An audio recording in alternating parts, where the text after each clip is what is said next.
mofinaina isan'andro atolotry ny mpitandrina rakotina valina maoly.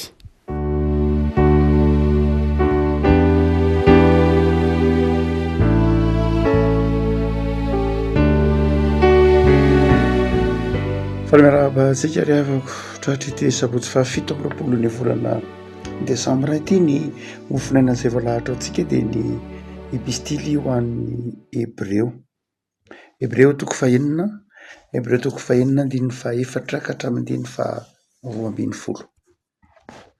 Anaran'i Jesosy. Fa izay efa nohazavaina indray mandeha sady efa nanandrana ny fanomezana avy any an-danitra sy efa nandray ny fanahy-masina ary efa nanandrana ny teny tsara n'Andriamanitra sy ny herin'ny fiainana ho avy, nefa ny emotra dia tsy azo havaozina indray ho amin'ny fibebahana satria manombo ny zanak'Andriamanitra indray amin'ny hazo fijaliana ka manao azy ho fahamerana. Fa izay tany mifoka ny ranon'orana milatsaka amin'ny matetika ka maniry anana tsara ho an'ny olona hiasana azy dia mahazo fitahiana avy amin'Andriamanitra. Fa izay maniry tsilo sy songisongy kosa dia lavina sady akaiky ny ozona ary ny hafarany dia ny hodorana.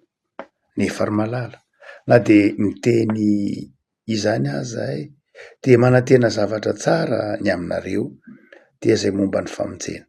Fa Andriamanitra tsy mba tsy marina hanadino ny asanareo sy ny fitiavana izay nasehonareo voninahitry ny anarany raha manompo ny olona masina ianareo sady mbola manompo ihany.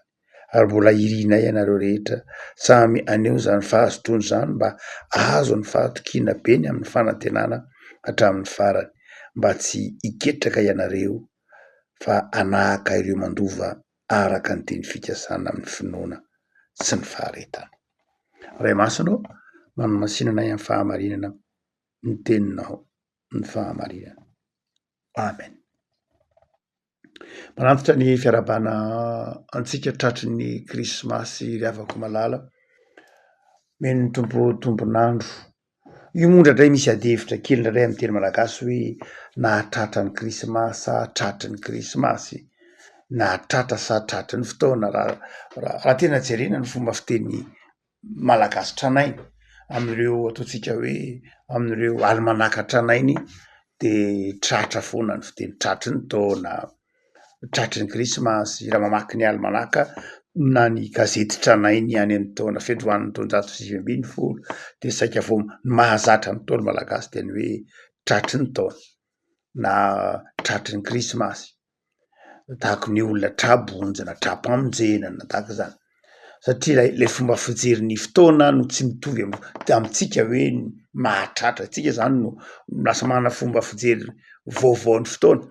Fa raha ny tolo dia ny zokintsika tany aloha dia ny azy ny hoe tratry ny fomba fiteny.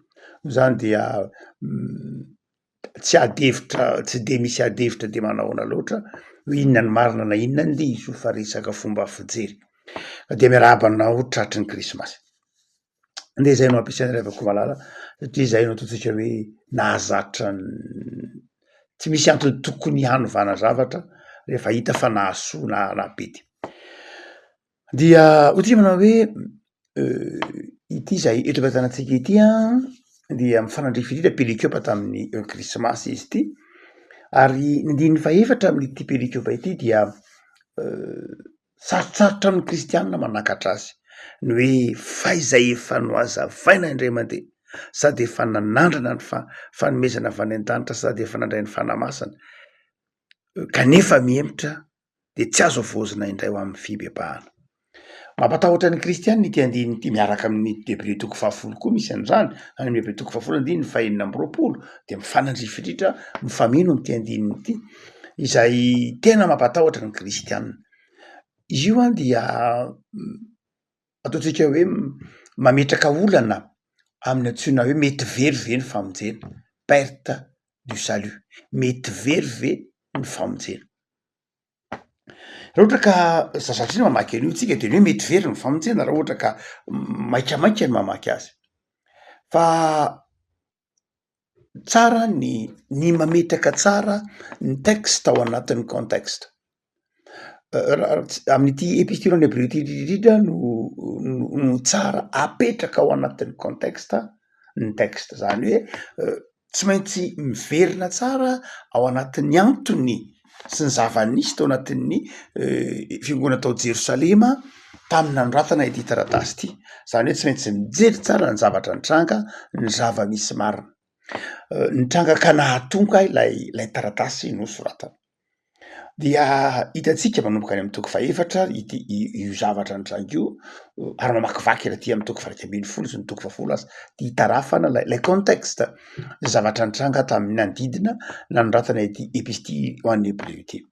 Fa raha tsorona de zao, nisy kristianina tao anatin'ny fiangonana, lay fiangonana voalohany io lay fiangonana kristianina tao Jerosalema io, izay nodidin'ny zavatsarotra maro isan-karazany.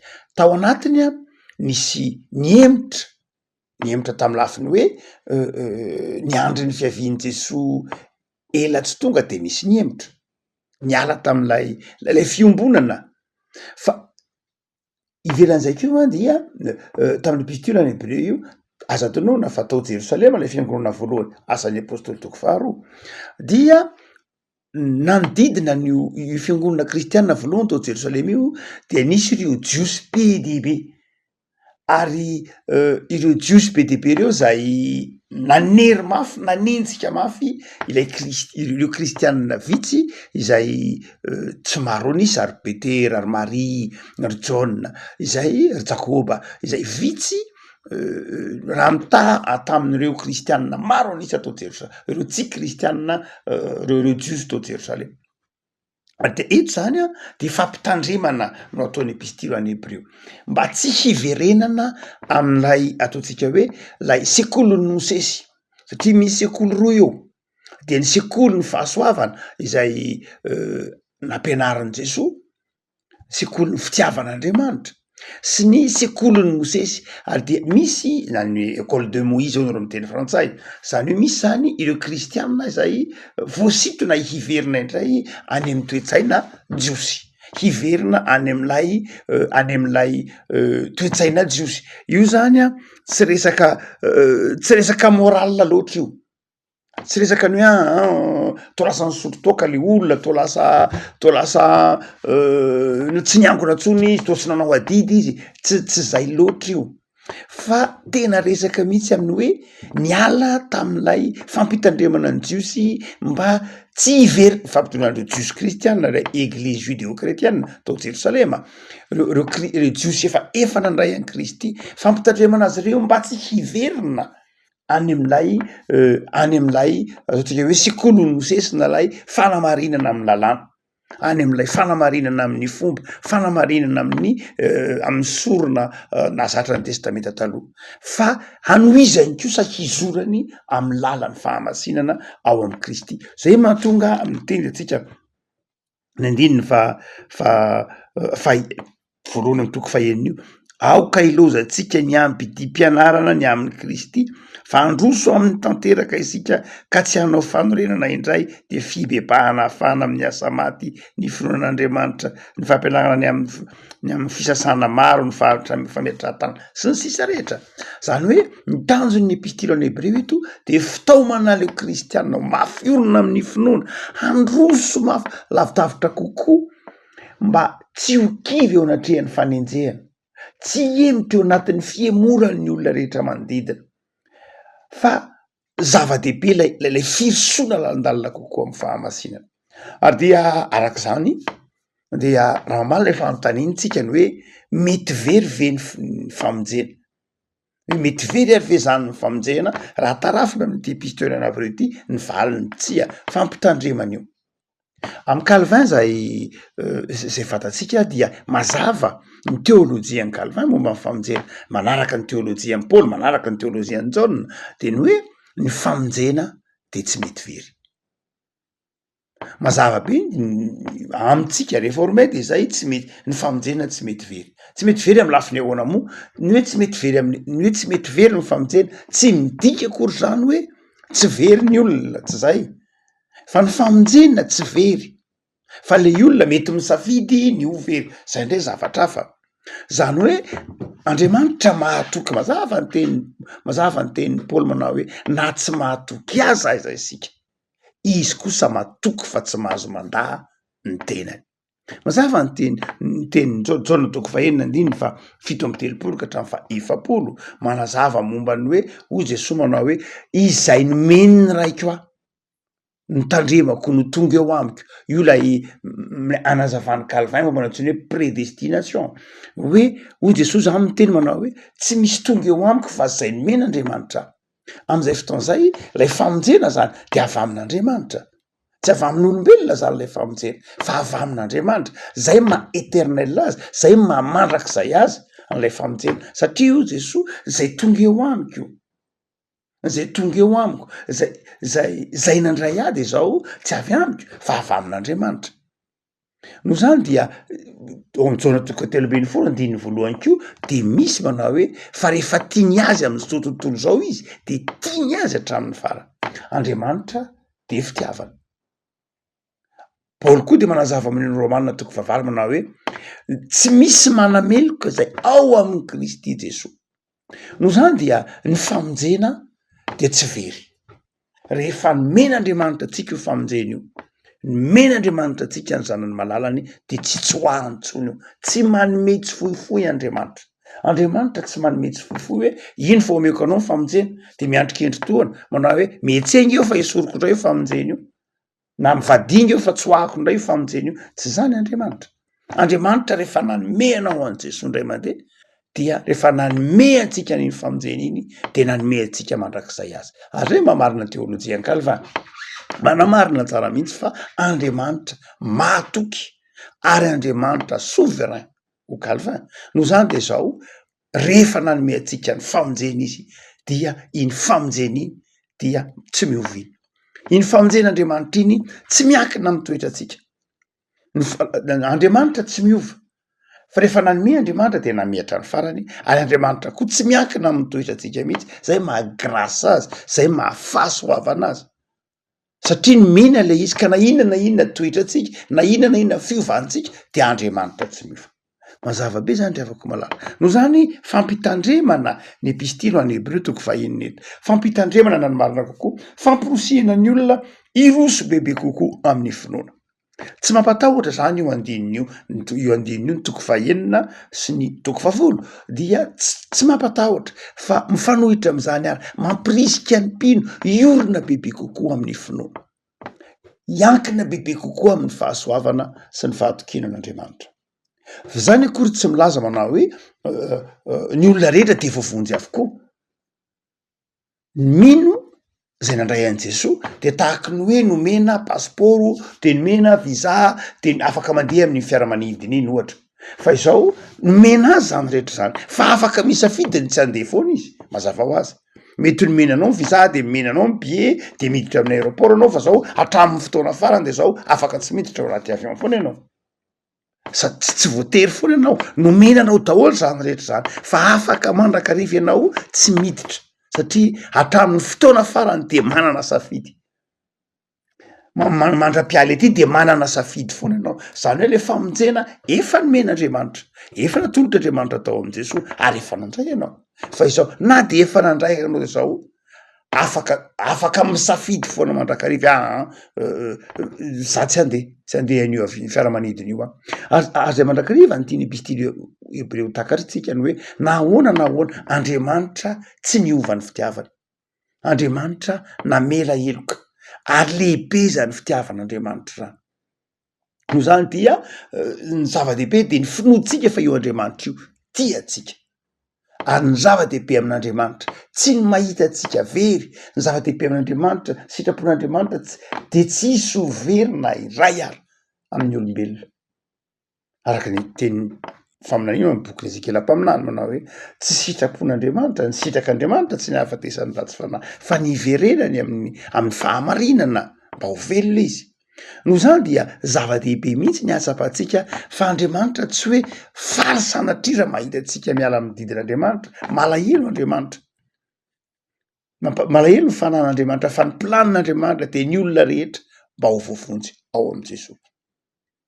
Na zany ary ho Calvin dia mazava ho azy misy ny antsoina hoe libre arbitre io moa nediny Martin Luther sy Erasme de Rome. Erasme tany Rotterdam hevitra mihitsy moa manao libre arbitre.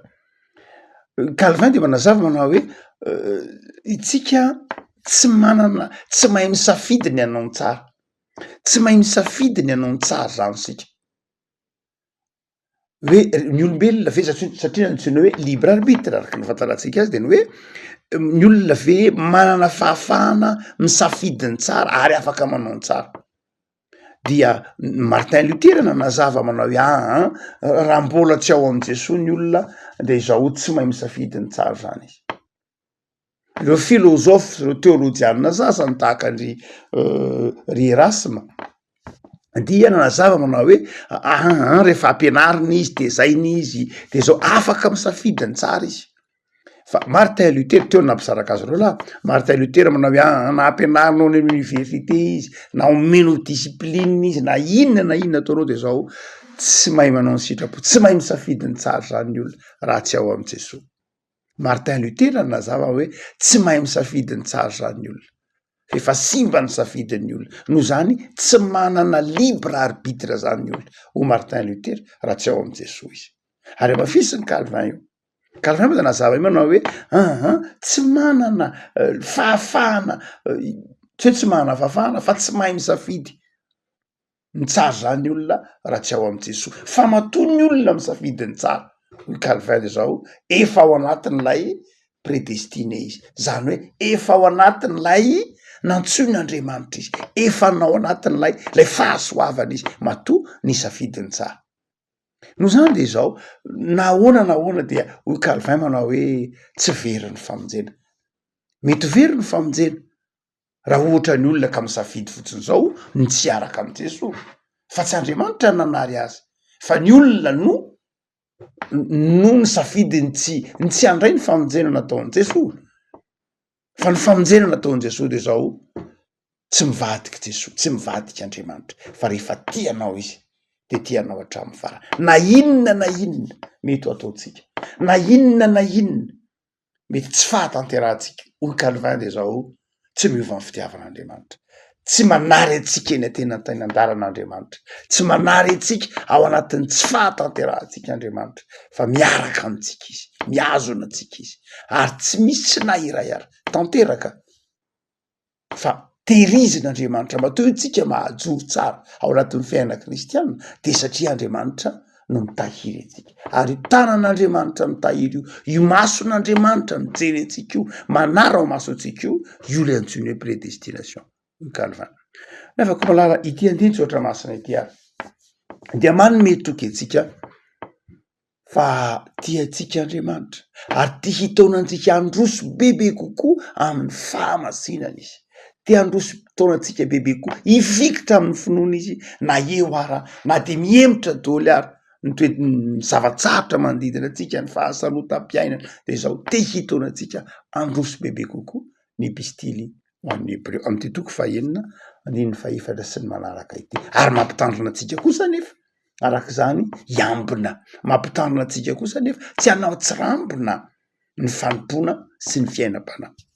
Fa ny farany amin'ny andininy fafito sy ny manaraka kosa nefany de mifamatotra am'izay andininy zany ao anatin'izany contexte zany ihany de ampianatra atsika ny epistily ho an'ny Hebreo fa izao miandry vokatra avy amitsika Andriamanitra.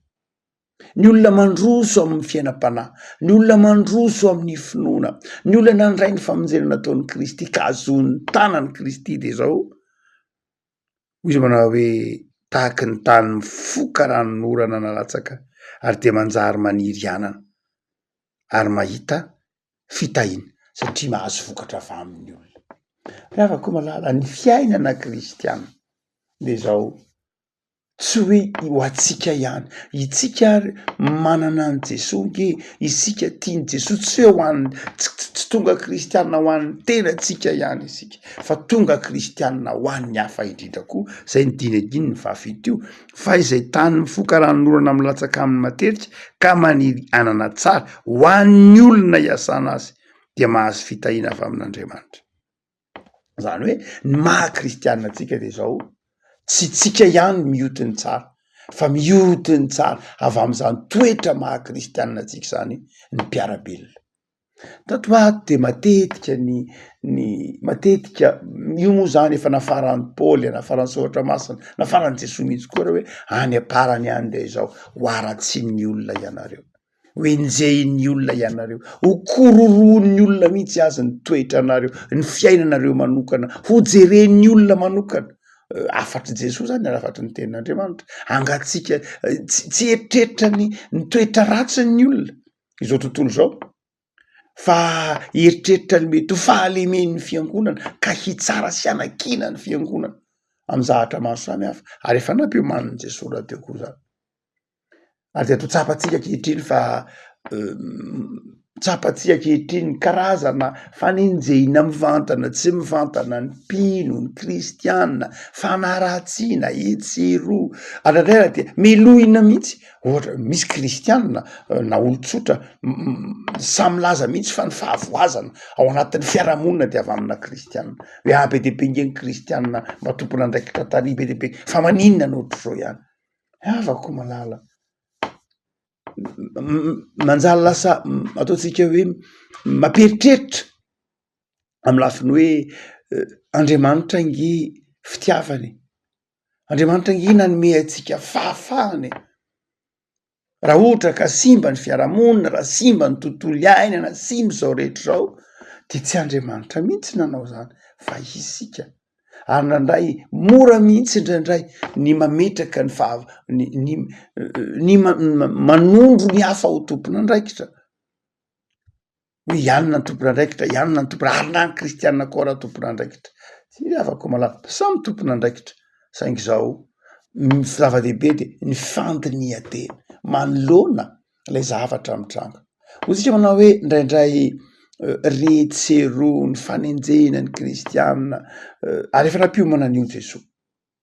Fa nahoana de ambarany epistilona breveto afaka malala hoe ny kristianina natao hiaritra ary natao vonona ho am'izany ny kristianina. Hoy ny tompo anao hoe aty am'izao tontolo zao de ahita fahoriana, ahita fanenjehana, ahita fahakalana, fa izao anefany ny kristianina de zao tokony mitondra fahazavan-tsaina, mitondra fanasina ho an'ny fiarahamonina. Ary zay nambarany epistilo any Hebreo io. Afaka malala engany tsy kristianina ho an'ny tenanao ihany ianao mazava ho azy, fa indrindra ny maha kristianina anao de kristianina ho an'ny hafa koa, mitondra soa ho an'ny hafa. Ary zany fitondrantsika soa an'ny hafa zany de mahatonga antsika miaritra mafy, mahatonga antsika mizaka ny mafy, de mahatonga ny epistilo any Hebreo manazava manao hoe Andriamanitra ndrimba tsy marina hanadino izany fiaretana, izany fikelezanaina, izany fiezahana izany. Ivavakisika tombo am'zoranao zay noho ny amin'ny Soratra Masina izay mampahiry anay, mitona anay handroso bebe kokoa amin'ny finoana, eo any fahasarotan-javatra, eo ny fahakalany zao tontolo zao, eo ny olana maro samihafa zay atrehina ny fijoroana vavolombelona, de mitona anay anao handroso hatrany amin'ny finoana, mitona anay koa hitondra soa ny manodidina anay, ary mitona anay aharitra fa tsy foana ny fikelezanay ihany. Tay tompo ny fiain'ny loratenanay ho masina sy mendrika mandrakariva eo ambany fahasoavanao. Misaotra Jesosy noho ny amin'izay menao anay tamin'ity herinandro ty, misaotra noho ny krismasy, misaotra noho ny afatrao, misaotra noho ny teninao zay manome toky anay, fa mpamonjy niteraka ao anay de ianao Jesosy zay mitoetra ty amponay ka mitahiry ny fanoloran-tenanay mandra-piavinao eny amin'irao any lanitra, dia tehirizy mandrakariva homendrika anao amin'ny asa tsara zay. De mionay ny fahasalamana ny heri-tanjaka hiatrehany mandrakariva ny fanomponanao amin'ny fifaliana, de mitoera ho ponay Jesosy anapaka ao amin'ny fiainanay ny fiatananao. Amen.